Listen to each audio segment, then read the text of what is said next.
देखो अब हम लोग क्या पढ़ने जा रहे हैं, यदि हम बात करते हैं तो हम लोग रॉल्स लॉ के बारे में बात कर रहे थे और लास्ट जहाँ ख़त्म हुआ था वो यदि याद होगा तो हम लोग बात कर रहे थे कि किसको हम लोग आइडियल सॉल्यूशन बोलते हैं और किसको हम लोग नॉन आइडियल सॉल्यूशन बोलते हैं। यहीं पे ख़त्म हुआ था हम लोग का जो टॉपिक था डिस्कशन का, उसके बारे में। तो हम लोग आज फिर से थोड़ा सा स्टार्ट करते हैं कि जो लिक्विड सॉल्यूशन होता है वो कितने तरह का होता है। लिक्विड जो सॉल्यूशंस होता है वो दो तरह का होता है हम लोग के पास। एक होता है आइडियल और एक होता है नॉन आइडियल। एक है हम लोग के पास आइडियल सॉल्यूशन और एक है हम लोग के पास नॉन आइडियल सॉल्यूशन। अब आइडियल सॉल्यूशन किसको बोलते हैं, यदि हम बात करते हैं तो जो रॉल्स लॉ को फॉलो करेगा उसको हम लोग क्या बोलने वाले हैं, आइडियल सॉल्यूशन बोलेंगे, जो रॉल्स लॉ को फॉलो करेगा। और जो रॉल्स लॉ को फॉलो नहीं करेगा उसको क्या बोलेंगे, नॉन आइडियल सॉल्यूशन बोलेंगे।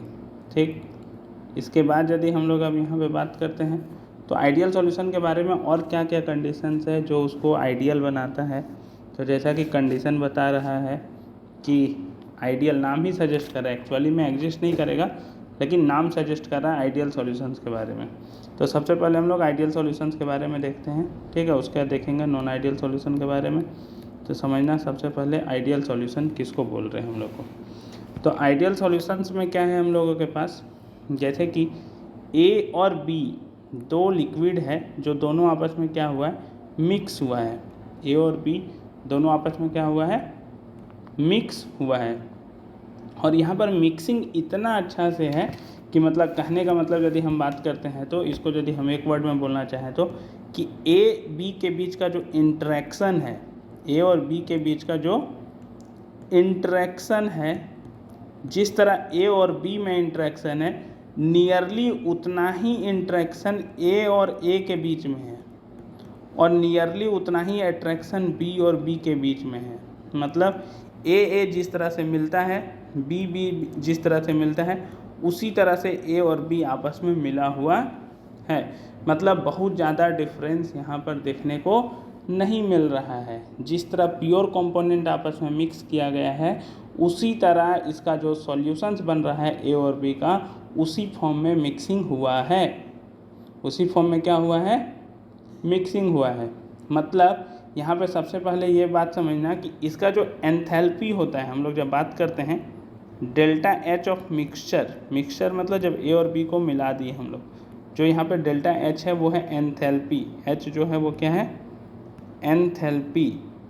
एंथैल्पी यहाँ पर कहने का मतलब क्या है कि बेसिकली यदि हम बात करते हैं कि जब हम ये दोनों को मिला रहे होते हैं, ए और बी को जब हम मिला रहे थे तो ना ही किसी भी तरह का हीट एब्जॉर्ब हुआ और ना ही किसी तरह का हीट इवॉल्व हुआ, ना ही वो एक्सोथर्मिक हुआ, ना ही एक तरह से एंडोथर्मिक हुआ।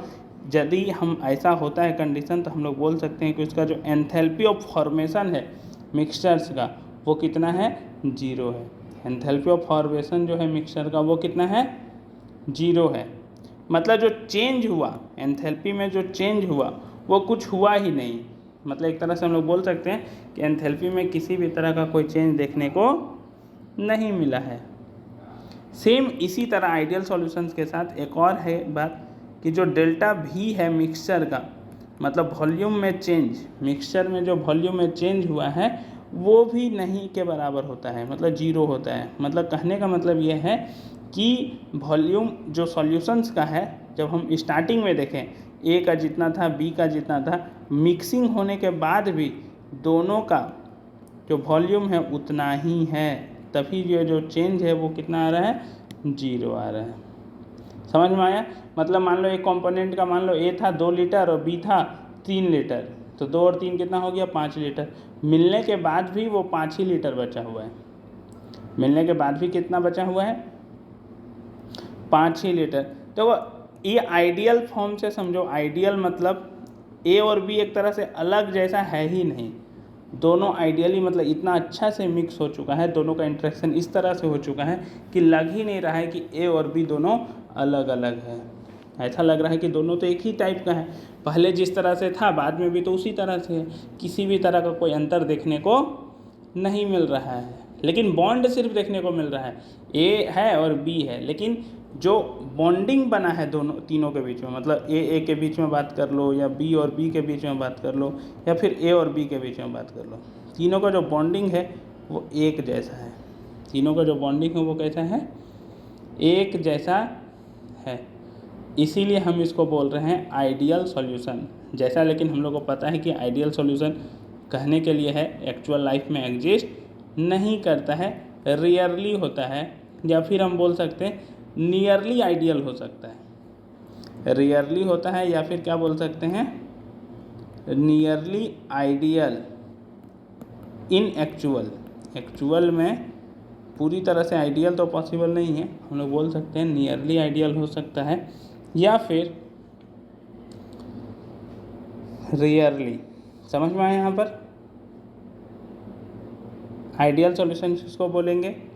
अब इसको लेकर हम लोगों के पास मतलब कुछ एग्जांपल्स है जो बताता है कि आइडियल सॉल्यूशंस किसको किसको हम लोग बोल सकते हैं। तो सबसे पहला तो एग्जांपल ये ध्यान में रखो कि यदि कोई भी तुम्हारे पास डाइल्यूट सॉल्यूशन है, कैसा सॉल्यूशन है, डाइल्यूट सॉल्यूशन, तो वो हमेशा कैसा होने वाला है, आइडियल होने वाला है। क्या होने वाला है, आइडियल सॉल्यूशन होने वाला है। दूसरा यदि हम बात करते हैं एग्जाम्पल के तौर पर ही यदि हम बात करते हैं तो दूसरा है हम लोग के पास एन हेक्सेन और एन हेप्टेन। हेक्सेन मतलब पता चल रहा होगा 6 कार्बन से मिलकर बना हुआ है, एन मतलब नॉर्मल है और हेप्टेन का मतलब 7 कार्बन से मिलकर बना हुआ है। हाइड्रोकार्बन का बात कर रहे हैं, अल्केन अल्कीन अल्काइन वाला का बात कर रहे हैं। तो एन हेक्सेन और एन हेप्टेन जो है नॉर्मल मतलब सिंपल जो हेक्सेन होता है और हेप्टेन होता है उसका जो सॉल्यूशंस होता है वो भी किस में आता है, आइडियल सॉल्यूशन में ही आता है। बेंजीन और टॉलिन, यदि हम बात करते हैं बेंजीन और टॉलिन का जो मिक्सचर होता है, बेंजीन किसको बोलते हैं यदि किसी को नहीं ध्यान में है तो, बेंजीन 6 का कार्बन का रिंग होता है साइक्लिक और अल्टरनेट पोजीशन पर डबल बॉन्ड पाया जाता है। टॉलिन में भी यही स्ट्रक्चर देखने को मिलता है हम लोग को, सिर्फ अंतर सिर्फ यहाँ पे एक होता है कि एक जगह पर CH3 लगा हुआ रहता है, ये है टॉलिन। तो बेंजीन और टॉलिन का भी जो मिक्सचर होता है वो कैसा है, आइडियल सॉल्यूशन ही है। क्या है, आइडियल सॉल्यूशन। और NCERT के हिसाब से एक और एग्जांपल का यदि हम बात करते हैं तो ब्रोमो इथेन और क्लोरो इथेन, ब्रोमो इथेन और क्लोरो इथेन भी जो है वो है आइडियल सॉल्यूशन। तो आइडियल सॉल्यूशन इतना है, ध्यान में रखना है। यदि तुमको कोई बोलेगा कि ग्राफ कैसा होगा आइडियल सॉल्यूशन का, तो अलग ग्राफ नहीं होगा, जो हम लोग रॉल्स लॉ से देखे थे ग्राफ सेम उसी तरह से देखने को मिलेगा। इधर था हम लोग के पास वेपर प्रेशर, ठीक है, वेपर प्रेशर था इधर हम लोगों के पास। इधर यदि हम बात करते हैं तो हम लोग के पास था मोल फ्रैक्शन। अब यहाँ पर ए और बी दोनों का ग्राफ एक साथ बनाए थे, तो तुमको यदि याद होगा तो हम यहाँ पे लिखे थे XB बराबर 0, मतलब नहीं XB बराबर 1 था, यहाँ पे 1 से स्टार्ट किए थे। तो XB बराबर 1 से यदि हम स्टार्ट किए हैं और बाद में क्या होगा, मोल फ्रैक्शन B का ख़त्म हो गया, उल्टा मतलब आगे बढ़ रहे हैं जिस तरह से। तो XA का यदि हम बात करते हैं, अब सोचो XB यदि यहाँ पर 1 है तो XA जो होगा वो कितना होगा, 0, और यहाँ XA जो होगा वो कितना हो जाएगा, 1 हो जाएगा। अब इसके बीच में हम ग्राफ बनाए थे कि अभी सिर्फ क्या है, XP बराबर 1 है, मतलब अभी जो वेपर प्रेशर होगा वो सिर्फ B के कारण होगा, और B के कारण होगा वो कितना होगा, P0 भी होगा प्योर फॉर्म में जब रहता है। तो जब मोल फ्रैक्शन 0 हो जाएगा तो वेपर प्रेशर B के कारण धीरे धीरे क्या होगा, घटते जाएगा, और घटते घटते कहाँ पहुँच जाएंगे हम लोग, 0 पर पहुँच जाएंगे। घटते घटते कहाँ पहुँच जाएंगे, 0 पर। सेम उसी तरह यहाँ पर होगा कि XA अभी 0 है तो मतलब A जो है वो 0 से स्टार्ट होगा, और इस तरह से बढ़ते बढ़ते XA जब 1 हो जाएगा तो उस समय जो वेपर प्रेशर होगा सिर्फ और सिर्फ A के कारण होगा। हम बोले थे कि यहाँ पर एक ही ग्राफ में दो चीज़ को बना दिया गया है, मोल फ्रैक्शन A के कारण भी B के कारण भी, इसीलिए थोड़ा सा मतलब ग्राफ लग सकता है कि दोनों ग्राफ किस तरह से है, लेकिन यदि हम अलग अलग करके सोचें तो ग्राफ हम आसानी से समझ सकते हैं। और जब हम ग्राफ बनाए थे तो हम बोले थे कि पी नॉट ए जो है वो पी नॉट बी से ज़्यादा है, इसीलिए पी नॉट ए को ऊपर बनाया गया है और पी नॉट बी को नीचे बनाया गया है। ऐसा कोई कंडीशन नहीं है कि पी नॉट ए नीचे क्यों है, पी नॉट बी ऊपर क्यों है, दोनों में से कोई एक ना एक होगा वोलेटाइल थोड़ा सा, तो उस तरह से हम लोग देखने को मिल सकता है। और जब टोटल प्रेशर का बनाएंगे तो एक लाइन आएगा, तो टोटल प्रेशर का जब हम ग्राफ ड्रॉ करते हैं तो पी नॉट ए और पी नॉट बी के बीच में ही रहेगा वैल्यू, तो पी नॉट ए और पी नॉट बी के बीच में ही वैल्यू था, तो टोटल प्रेशर बराबर हो गया हमारे पास पी ए प्लस पी बी हो गया। यही रॉल्स लॉ का जो ग्राफ था वही ग्राफ यहाँ पर भी देखना है हम लोगों को। तो ये हो गया मेरे पास आइडियल सॉल्यूशंस का सारा इन्फॉर्मेशन। अब हम लोग आते हैं नॉन आइडियल सॉल्यूशन में। यहाँ तक यदि कोई डाउट है तो बोलो, और नहीं है तो फिर हम लोग आगे बढ़ते हैं। आगे बढ़े। हाँ, तो अब यहाँ पे ध्यान देखने की कोशिश करना कि अब नॉन आइडियल सॉल्यूशंस में क्या होने वाला है, नॉन आइडियल सॉल्यूशन में क्या होने वाला है, किस तरह का चेंजेस देखने को मिलने वाला है। तो जैसा कि हम लोग बात कर रहे हैं नॉन आइडियल सॉल्यूशन, तो नॉन आइडियल सॉल्यूशन में सबसे पहले हम बात कर ले रहे हैं, देखो डेफिनेशन तो हम लोग को पता है कि जो रॉल्स लॉ को फॉलो नहीं करता है उसको हम लोग क्या बोलते हैं, जो रॉल्स लॉ को फॉलो नहीं करता उसको क्या बोलते हैं हम लोग, नॉन आइडियल सॉल्यूशन, ठीक है। और जो रॉल्स लॉ को फॉलो करेगा उसको आइडियल बोल रहे थे। अब सबसे पहला स्टेटमेंट हो गया हम लोगों के पास यहाँ पर कि जो रॉल्स लॉ को फॉलो ना करे, तो पहला ख़त्म हो गया स्टेटमेंट, रॉल्स लॉ को फॉलो नहीं करेगा। अब रॉल्स लॉ को फॉलो नहीं करेगा तो यहाँ पर हम लोगों को दो तरह का चेंजेस देखने को मिलता है। कितना तरह का देखने को मिलता है, दो तरह का, ध्यान देना। एक को हम लोग बोलते हैं पॉजिटिव डेविएशन और एक को हम लोग बोलते हैं नेगेटिव डेविएशन। कितना तरह का चेंजेस देखने को मिला, दो तरह का, एक पॉजिटिव डेविएशन और एक नेगेटिव डेविएशन। अब बात आ रहा है कि पॉजिटिव डेविएशन क्या है और नेगेटिव डेविएशन क्या है।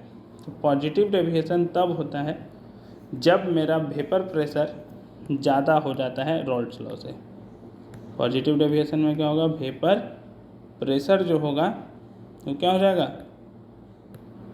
ज़्यादा हो जाएगा, ठीक। तो उसको हम लोग क्या बोलेंगे, पॉजिटिव डेविएशन। वेपर प्रेशर किसका, सॉल्यूशन का, ध्यान रखना, vapour pressure of solution is higher, किससे, देन आइडियल कंडीशन से, हाँ रॉल्स लॉ से। नेगेटिव, इसमें क्या होगा, नेगेटिव डेविएशन में वेपर प्रेशर क्या हो जाएगा, लोअर हो जाएगा। वही स्टेटमेंट पूरा लिखना है, सिर्फ हम लोअर लिख दिए हैं, तो उसको हम लोग बोलेंगे नेगेटिव डेविएशन। एक हो गया हम लोग के पास पॉजिटिव डेविएशन, एक हो गया हम लोग के पास नेगेटिव डेविएशन। समझ में आया कि नहीं आया। अब समझना, पॉजिटिव डेविएशन में वेपर प्रेशर बढ़ा, मतलब वेपर प्रेशर बढ़ा मतलब वेपर फेज में ज़्यादा रहना चाह रहा है सॉल्यूशन, और नेगेटिव डेविएशन में वेपर प्रेशर घटा मतलब जो सॉल्यूशन है वो लिक्विड सॉल्यूशन में ही ज़्यादा रहना चाह रहा है। ये समझ में आया क्या बोले हम। तो ध्यान देना, हम पॉजिटिव सॉल्यूशन से रिलेटेड कुछ स्टेटमेंट लिखना चाह रहे हैं हम यहाँ पे, इधर है पॉजिटिव और इधर है नेगेटिव, दोनों के बारे में कुछ पॉइंट लिखना चाह रहे हैं, ध्यान से समझना। एक पॉजिटिव डेविएशन और एक नेगेटिव डेविएशन की बात कर रहे हैं। सोचो, पहले ए और ए के बीच में अट्रैक्शन है और बी और बी के बीच में। देखो पहले सिर्फ ए था तो ए और ए के बीच में रहा होगा अट्रैक्शन, बी था तो बी और बी के बीच में रहा होगा कि नहीं रहा होगा, ए और ए के बीच में और बी और बी के बीच में, सेम इसी सेम अभी तक मिलाए नहीं है, सेम बी और बी के बीच में इंटरेक्शन, मतलब ए बोल लो या फिर बी बोल लो। लेकिन जब मिलाएं तो एक अट्रैक्शन आया, मतलब इंटरेक्शन ए और बी के बीच में डेवलप हुआ। यहाँ पर भी डेवलप हुआ होगा ए और बी के बीच में कि नहीं हुआ होगा। अब तुम सोचो, ए और ए पहले दो लिक्विड सॉल्यूशंस है, हम मिक्सिंग किसको किए हैं, दो लिक्विड सॉल्यूशंस के बीच में। पॉजिटिव डेविएशन कहने का मतलब क्या हुआ, वेपर प्रेशर बढ़ गया, वेपर प्रेशर बढ़ गया। अब तुम सोचो जब मिलाए होंगे तब ए और बी बना होगा कि नहीं बना होगा, ए और बी बना होगा, हाँ या ना। अब तुम सोचो, यहाँ पर समझने की कोशिश करना कि अब ए और बी आया, ए और बी के साथ में आने से वेपर प्रेशर बढ़ गया। इसका मतलब ए और बी में जो इंटरेक्शन है उसको हम बोल सकते हैं कि कम है, क्योंकि पहले देखो, पहले वो लिक्विड फॉर्म में था ज़्यादा, लेकिन जैसे हम ए और बी को मिलाएं वेपर प्रेशर बढ़ गया, मतलब ए और बी वेपर फेज में चल गया, लिक्विड फेज में रहना ही नहीं चाह रहा है, ऊपर चल गया। जो सॉल्यूशन है वो कहाँ चल गया, ऊपर चल गया, मतलब वेपर बन गया, भाप बन गया। मतलब ए और बी के बीच में जो पहले अट्रैक्शन हुआ करता था, जो इंट्रैक्शन हुआ करता था, मतलब प्योर फॉर्म में ए और ए के बीच में और बी के बीच में, जिसके कारण वेपर प्रेशर कम था, लेकिन अब बढ़ गया। मतलब उन लोग का जो बॉन्ड है वो कमज़ोर है, आसानी से टूट के ऊपर चल गया। जैसे ए और बी बना, वो लोग दोनों का बॉन्ड कमज़ोर था, टूट कर तुरंत ऊपर चल गया वो, तभी तो वेपर प्रेशर बढ़ा होगा कि नहीं बढ़ा होगा।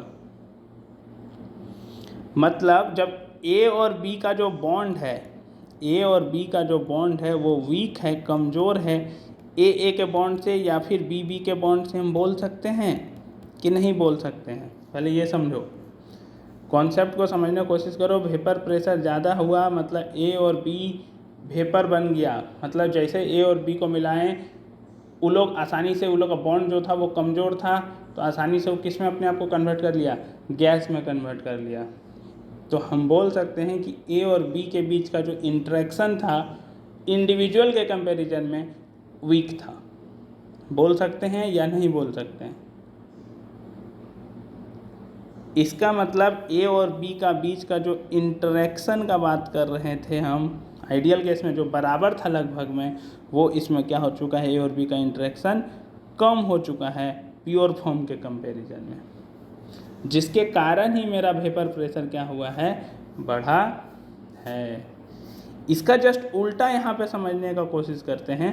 तुम सोचो यहाँ पर वेपर प्रेशर कम हो गया, पहले जितना था उससे और कम हो गया, मतलब पहले जितना वेपर बन पा रहा था अब उतना भी नहीं बन पा रहा है। मतलब ए और बी मिलकर और कम कर दिया, मतलब ए और बी का बॉन्डिंग जो है, मतलब जो इंटरेक्शन है वो ज़्यादा होगा या नहीं होगा।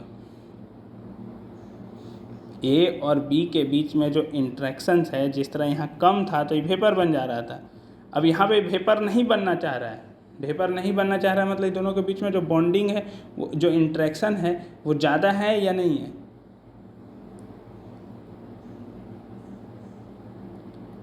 अरे उल्टा है, जैसे एक गैस फॉर्म में रहना चाह रहा है, एक लिक्विड फॉर्म में रहना चाह रहा है। तुमको पता है कि गैस फॉर्म में जो पार्टिकल्स होता है, जो मॉलिक्यूल्स होता है वो दूर दूर रहता है, लिक्विड फॉर्म में जो पार्टिकल्स होता है वो तो न पास पास होता है। लिक्विड फॉर्म में पास पास होता है ना कि नहीं होता है, तो अट्रैक्शन वहाँ पे ज़्यादा होगा या नहीं होगा। तो तुम सोचो इस केस में वेपर प्रेशर कम हो गया, पहले जितना था उससे कम हो गया। कई ये पॉसिबल कब हो सकता है कि पहले जितना प्रेशर था उससे कम हो गया, मतलब कुछ ऐसा हुआ। तो कुछ ऐसा क्या हुआ कि ए और बी का जो बॉन्डिंग था वो ज़्यादा हो गया, वो गैस में जाना ही नहीं चाह रहा है, दोनों साथ में ही रहना चाह रहा है, गैसेस फॉर्म में ऊपर जाना ही नहीं चाह रहा है। तो हम उल्टा बोल सकते हैं कि नेगेटिव डेविएशन में जो ए बी के बीच का जो इंट्रैक्शन है वो ज़्यादा होगा ए और बी के बीच में।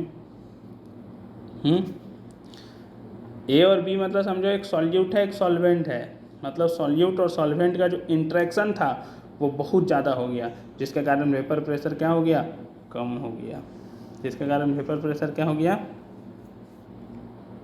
कम हो गया। ये पॉइंट याद रहेगा। वेपर प्रेशर क्यों बढ़ा, क्योंकि बाद में जो प्रेशर था वो कम हो गया, मतलब वो लोग फ्रीली कहीं पर भी मूव कर सकता है। ए और बी का जो बॉन्डिंग था वो कमज़ोर था, इसीलिए वो आसानी से ऊपर चल जा रहा था, तो वेपर प्रेशर बढ़ गया। यहाँ पर क्या हुआ, वेपर प्रेशर घट गया। क्यों घटा, क्योंकि ए और बी का जो बॉन्डिंग था वो इतना मजबूत था कि उसको वेपर बनने ही नहीं दे रहा था। समझ में आया कि नहीं आया।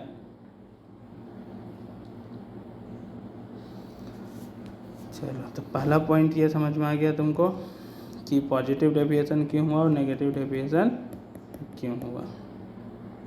अब यहाँ पर जिस तरह वहाँ पर एंथैल्पी चेंज का बात कर रहे थे, वॉल्यूम चेंज का बात कर रहे थे, उसी तरह हम लोग पॉजिटिव डेविएशन और नेगेटिव डेविएशन में यदि बात करते हैं तो पॉजिटिव डेविएशन में क्या होगा, जो एंथैल्पी होने वाला है हम लोगों का, चेंज इन एंथैल्पी,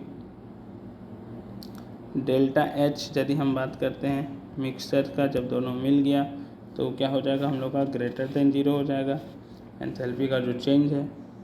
और जो वॉल्यूम है मिक्सचर्स का वो भी क्या हो जाएगा, ग्रेटर देन जीरो हो जाएगा। पॉजिटिव डेविएशंस में दोनों क्या हो जाएगा, लार्ज हो जाएगा, मतलब बढ़ जाएगा, ठीक है। लेकिन यही जब इसमें लिक्विड फॉर्म में रहने वाला है तुम्हारा, जिसमें लिक्विड फॉर्म में ज़्यादा रहना चाहता है, तो डेल्टा एच मिक्सचर जो होगा वो क्या हो जाएगा, कम हो जाएगा। और वॉल्यूम भी जो होगा मिक्सचर्स का वो भी क्या हो जाने वाला है, कम हो जाने वाला है। मतलब नॉन आइडियल सॉल्यूशन के लिए हम सिंपली बोल सकते हैं कि जो डेल्टा एच मिक्सचर होता है वो नॉट इक्वल टू जीरो होता है, और डेल्टा वी मिक्सचर जो होता है वो भी नॉट इक्वल टू जीरो होता है। समझ में आया।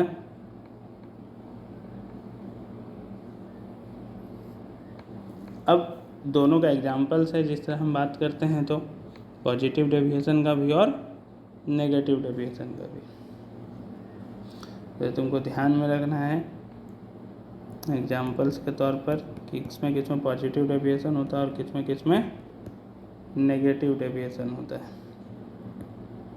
ठीक है। तो ये है तुम्हारा एसीटोन प्लस इथेनॉल। एसीटोन और इथेनॉल को यदि हम मिलाते हैं तो पॉजिटिव डेविएशन होता है, लेकिन एसीटोन के साथ यदि हम एनिलीन को मिला दें, क्या मिला दें, एनिलीन को, या फिर एसीटोन के साथ क्लोरोफॉर्म को मिला लें हम लोग, तो ये सब कौन सा डेविएशन होने वाला है, नेगेटिव डेविएशन होने वाला है। कौन सा डेविएशन होने वाला है, यहीं पर एसीटोन के साथ यदि हम कार्बन डाइसल्फाइड मिलाते हैं CH2 तो ही पॉजिटिव डेविएशन में आ जाएगा। किस में आ जाएगा, पॉजिटिव डेविएशन में। इस तरह करके और बहुत सारे एग्जांपल्स हैं हम लोग के पास। यदि वाटर और मिथेनॉल को मिला देते हैं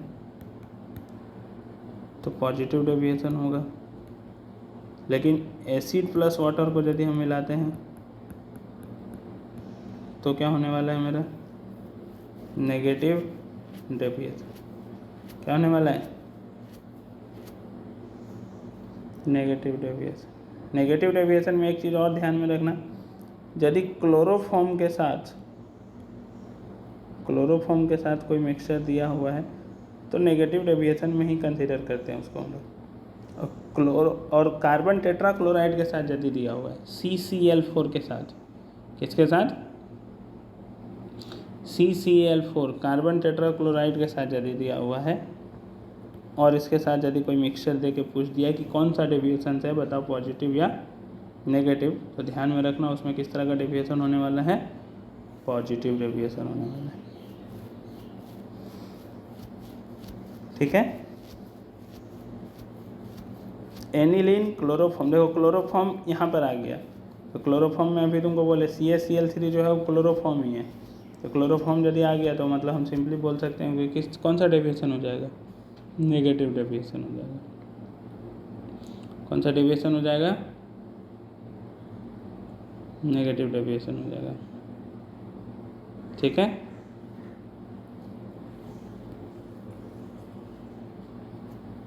आगे बढ़े।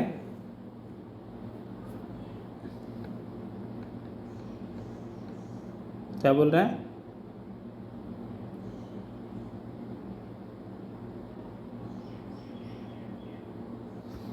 हम बोले CCl4 जो कार्बन टेट्राक्लोराइड है उसके साथ यदि कोई दिया हुआ है तो तुम्हारा ऑटोमेटिक आ जाएगा पॉजिटिव डेविएशन में,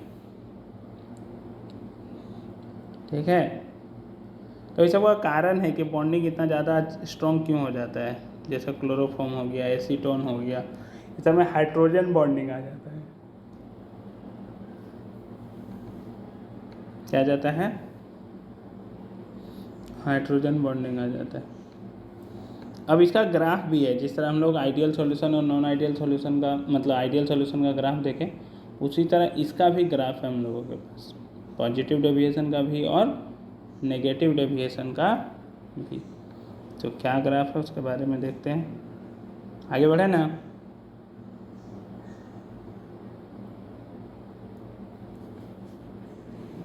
तो देखो हम लोग के पास जो ग्राफ है वो ग्राफ क्या बोलता है,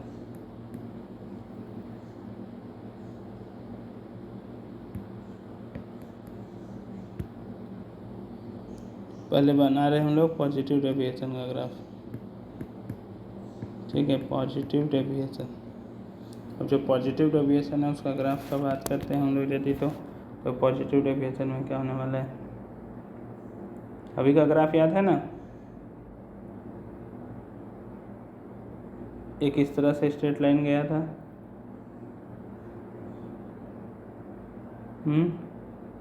और एक इधर से इधर आया था, इधर था ऊपर में मेरा वेपर प्रेशर,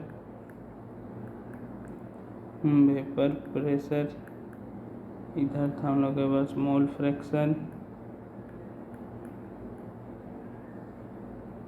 यहाँ पर एक्स जो था वो 0 था, सिर्फ यहाँ पे क्या था एक्स बी, तभी यहाँ पे सिर्फ बी के कारण था प्रेशर, और इस पॉइंट पर एक्स भी 0 हो चुका था और एक्स से 1 हो चुका था, तो इसके कारण सिर्फ यहाँ पर प्रेशर था, ठीक है। तो यहाँ पे एक्स भी हो गया था 0, और एक ग्राफ हम लोग के पास आया था टोटल, तो हम लोग इसको बनाए थे, टोटल आ गया था पी ए प्लस पी बी का ग्राफ। अब देखो पॉजिटिव डेविएशन कहने का मतलब है, यदि हम बात करते हैं तो, कि उसका वेपर प्रेशर बढ़ गया, वेपर प्रेशर क्या हो गया, बढ़ गया। तो तुमको फिर जो डॉटेड डॉटेड करके दिखाएंगे वो समझना, जब दोनों का मिक्सिंग करते हैं तो उसके कारण वेपर प्रेशर चेंज हो जाता है। ये जैसे ए के कारण हो गया तो वेपर प्रेशर बढ़ गया, सेम इसी तरह हम लोग बी के कारण यदि बनाते हैं तो इसके कारण भी वेपर प्रेशर पहले के कंपैरिजन में क्या हो जाएगा, ज़्यादा हो जाएगा। मतलब डॉटेड डॉटेड करके हम ऊपर की ओर बनाते रहें ताकि पता चल सके कि वेपर प्रेशर क्या हुआ है, इंक्रीज हुआ है, ठीक है। अब टोटल प्रेशर भी जो होगा वो भी थोड़ा सा क्या हो जाएगा, बढ़ जाएगा, तभी हम इसको क्या बोल रहे हैं, पॉजिटिव डेविएशन बोल रहे हैं, तभी हम इसको क्या बोल रहे हैं, पॉजिटिव डेविएशन। अब समझ में आ गया होगा नेगेटिव डेविएशन में क्या होगा, इतना ही लिखने से ये भी समझ में आ गया होगा पॉजिटिव डेविएशन में क्या होने वाला है, उसका ग्राफ में क्या होने वाला है, उसका वेपर प्रेशर क्या होने वाला है पहले के कंपैरिजन में, पहले के कंपैरिजन में घटने वाला है। तो पहले के कंपैरिजन में क्या करना है, घटा देना है। तो यहाँ पे हो गया मेरा मोल फ्रैक्शन, इधर हो गया मेरा वेपर प्रेशर, ठीक। यहाँ से हम लोग स्टार्ट किए थे ए का, और यहाँ से हम लोग बी का, यहाँ पे सिर्फ बी था और यहाँ पर सिर्फ ए था। तो यहाँ पर हम लोग का जो मोल फ्रैक्शन है वो सिर्फ बी के कारण होगा, और यहाँ पर जो मेरा मोल फ्रैक्शन है वो सिर्फ ए के कारण होगा, बी तो बचा ही नहीं। ई था मेरा टोटल। अब इसको यदि हम लोग नेगेटिव डेविएशन की तरह देखें, नेगेटिव डेविएशन में क्या हुआ, क्या हुआ नेगेटिव डेविएशन में, वेपर प्रेशर घट जाएगा। तो इसमें वेपर प्रेशर घटा, इसमें भी इसका वेपर प्रेशर घटता हुआ दिखेगा, और यहाँ पर भी वेपर प्रेशर घटता हुआ दिखेगा। इस तरह से हम लोग के पास है पॉजिटिव डेविएशन और नेगेटिव डेविएशन, जिसको हम लोग सिंपली बोल रहे हैं नॉन आइडियल सॉल्यूशन। क्या बोले? Non ideal solution. समझ में आया? और एक बार बुक पढ़ना, यदि कुछ एग्जाम्पल छूटा होगा तो पॉजिटिव डेविएशन और नेगेटिव डेविएशन में देख लेना आराम से, तो लिख लेना। समझ में आ गया होगा पॉजिटिव डेविएशन क्या होता है और नेगेटिव डेविएशन क्या होता है। ठीक। नेगेटिव डेविएशन में एक और एग्जाम्पल जो है लिख लेना, फिनॉल प्लस एनिलीन। फिनॉल और एनिलीन में भी हाइड्रोजन बॉन्डिंग बनता है, जिसके कारण वो जनरली नेगेटिव डेविएशन शो करता है। क्या शो करता है?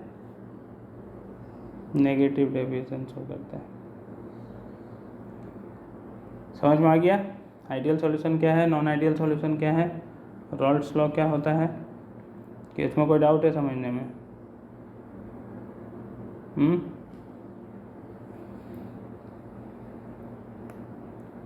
चलो आगे बढ़े तब।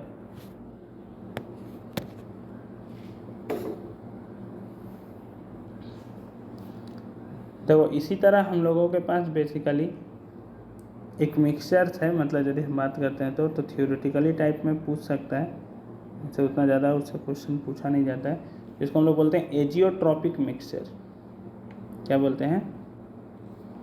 Azeotropic mixture.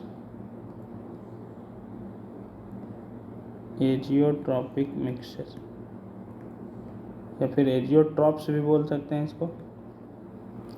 देखो ये एक ऐसा मिक्सचर्स होता है कि जैसे हम एक एग्जांपल के तौर पर तुम सोचो कि वाटर का बॉइलिंग पॉइंट कितना होता है, 100 डिग्री सेल्सियस होता है ना, कि नहीं होता है? होता है।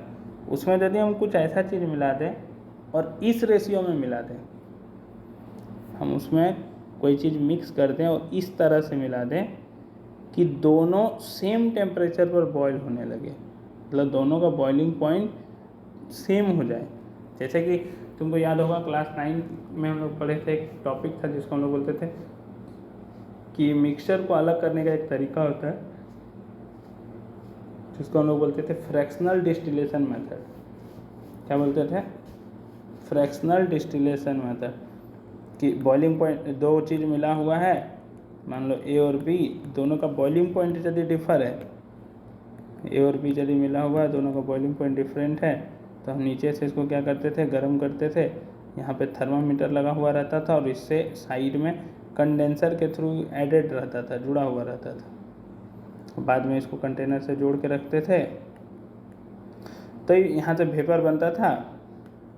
जब यहाँ पे हम इसको गर्म करेंगे तो क्या होगा, यहाँ पे ये वेपर बनेगा। जिसका बॉइलिंग पॉइंट पहले होगा, जिसका बॉइलिंग पॉइंट कम होगा, जल्दी वेपर बनेगा और वेपर बन के कंडेंस होकर इधर कलेक्ट कर लेंगे हम उसको। तो ये दोनों को क्या करते थे हम लोग, अलग कर लेते थे।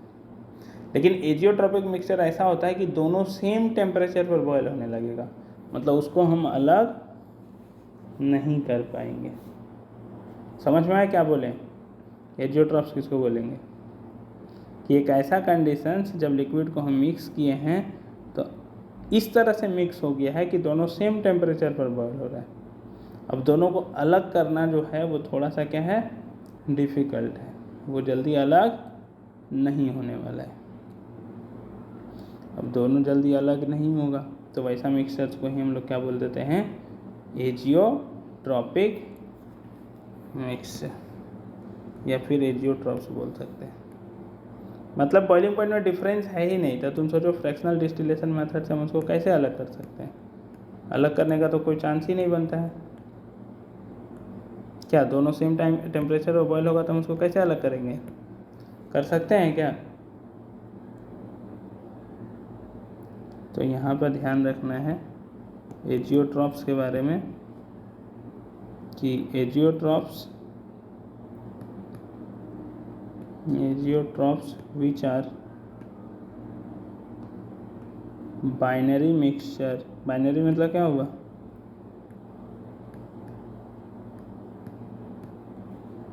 जिसमें सिर्फ और सिर्फ दो कंपोनेंट हो।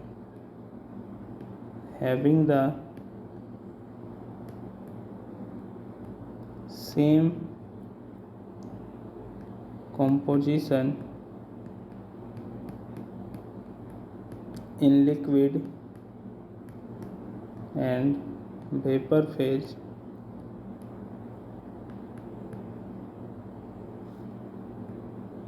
and boil at a constant temperature। जो एक कांस्टेंट टेम्परेचर पर बॉयल होता है। एजियोट्रॉप्स बाइनरी मिक्सचर्स है, कंपोजिशन सेम है लिक्विड और वेपर फेज में, और सेम टेम्परेचर पर यदि बॉयल हो रहा है तो इसको हम लोग बोलते हैं एजियोट्रॉप्स। इसको हम लोग अलग नहीं कर सकते। It is not possible to separate the component by fractional distillation। Fractional distillation से हम इसको अलग नहीं कर सकते। जो एजियोट्रॉपिक मिक्सचर होता है वो दो तरह का हम लोगों के पास। एजियोट्रॉपिक मिक्सचर जो है वो कितना तरह का है? दो तरह का। एक को हम लोग बोलते हैं मिनिमम बॉइलिंग एजियोट्रॉप्स,